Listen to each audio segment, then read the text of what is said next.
Hii message inaendea Iebc chair Ethokon. Mambo inaendelea kuwa ngumu Kalau. Iebc wanasema watu wanaongwa sana. Don't be a crybaby. You are in charge.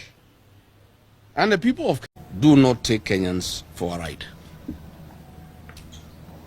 All Kalau has been very peaceful. There has not been violence of any magnitude that could cause anybody to cancel or postpone an election. There has only been 3 incidences that are minor. 1, the defacing of posters belonging to the UDA candidate and the DCP candidate. On 1st July 2026 at the Royal Garden Hotel in Kalau Town, Nyandarua County, officers and staff of DCP were brutally attacked by police officers and UDA officials. Their phones and other materials were taken away. 8 reports and statements at Kalau police station were made, and to date, no action has been taken. The notorious Nairobi Sierra gang of rogue police officers that attacked me and Christians at Wetima Church in January is the same group that was led by Mathira Member of Parliament, Eric Wamombi, to attack DCP officials at the Royal Garden Hotel. So, Mr. Ethokon, whatever violence that has been witnessed in Kalau has been perpetrated by the state. You cannot therefore say you can punish the people of Kalau by postponing their elections on account of violence, whereas it is the government that has created violence in Kalau. Whether in fact what is going to happen Kalau itaonyesha wazi kwamba hiki kikundi hiki cha bwana Ethokon kinaweza kuaminika na Wakenya kusimamia uchaguzi mwaka ujao. Wakifanya haki, Wakenya watasema ndio umejaribu, we'll be ready to give you an alternative, another chance. Lakini lolote ambalo mnataka kufanya, tunajua wana ushawishi. Wameenda kwa bwana Ruto usiku, ile kikundi ambacho wanapigana na DCP huko, wakamwambia bwana Ruto, wakamwambia hebu ambia bwana Ethokon hii uchaguzi upelekwe mbele. Kwa sababu tunaona unashindwa, tunashindwa, tunataka angalau tupate nafasi. Kwa hivyo bwana Ethokon, if you try to cancel this by election, I can tell you, you will have cancelled yourself out of the imagination of the Kenyan people. Kwa hivyo lazima uchaguzi uendelee. Wangapi wanasema uendelee? Uendelee usiendelee? Uendelee usiendelee? Washindwe wasishindwe?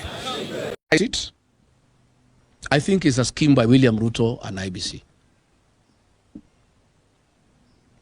to postpone all Kalau by-election on grounds of anticipated violence, to set the stage to postpone the general election next year on the same grounds. Because what the state is doing this weekend, that's why police officers are there in plain clothes. They want to cause violence, they want to cause mayhem, and then Ethokon on Monday can postpone the general, the by-election. I want to tell the Iebc. So, Mr. Ethokon, whatever violence that has been witnessed in Kalau has been perpetrated by the state. You cannot therefore say you can punish the people of Kalau by postponing their elections on account of violence, whereas it is the government that has created violence in Kalau. The people of Kalau are very peaceful. All the candidates are working together and nobody is fighting each other. The little violence that has been witnessed in Kalau has been done by the state. And we wonder, Mr. Ethokon, you never condemned violence in Bere. You didn't condemn violence in Kaspul Kabondo.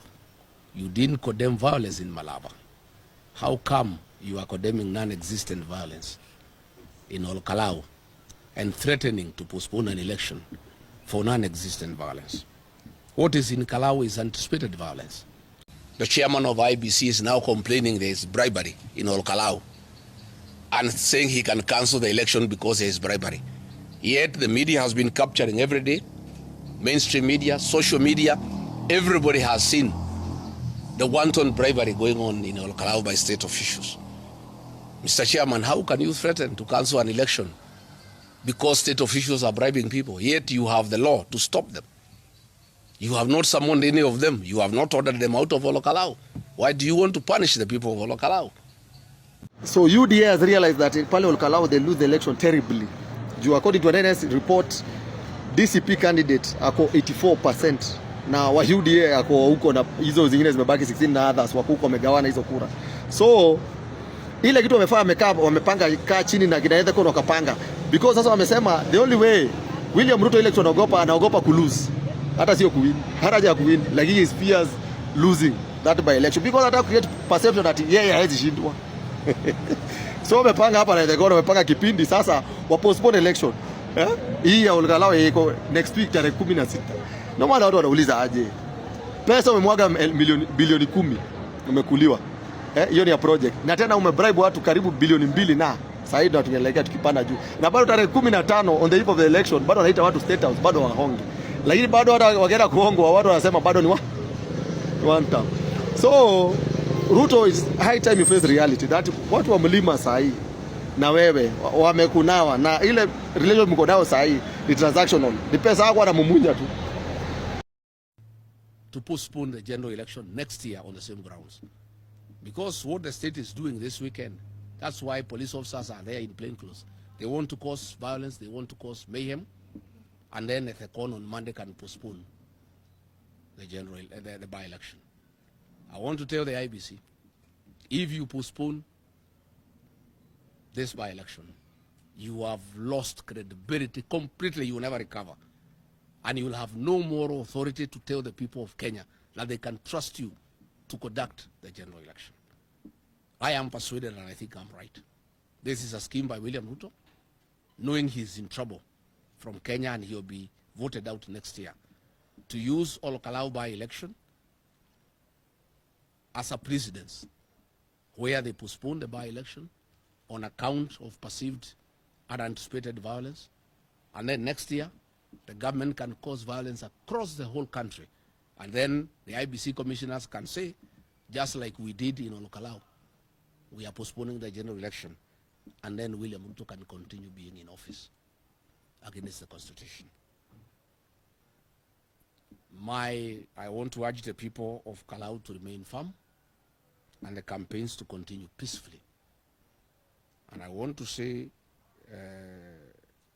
if the Iebc commissioners call off the Olkalau by-election, then they have lost the moral authority to purport that they have the capacity to conduct next year's general election, and they must therefore resign from office on the grounds of incapacity and incompetence.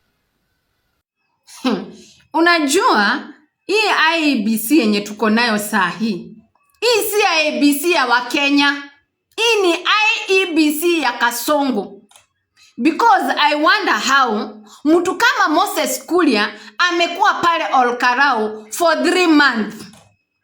Itumbi amekuwa pale Olkalau for 3 months giving out handouts. Hawajai shikwa, hawajawai ulizwa. Wanjiko wa Mohia alisema yeye hataki intruders kwake. Hataki watu wanaenda kuchaguana kwake na si wa kwake. Mnataka kumshika because ya kuambia watu wake, kuwafunza civic education. Hapa sisi mnatuhangaisha sisi because we are in support of Wanjiko wa Mohia.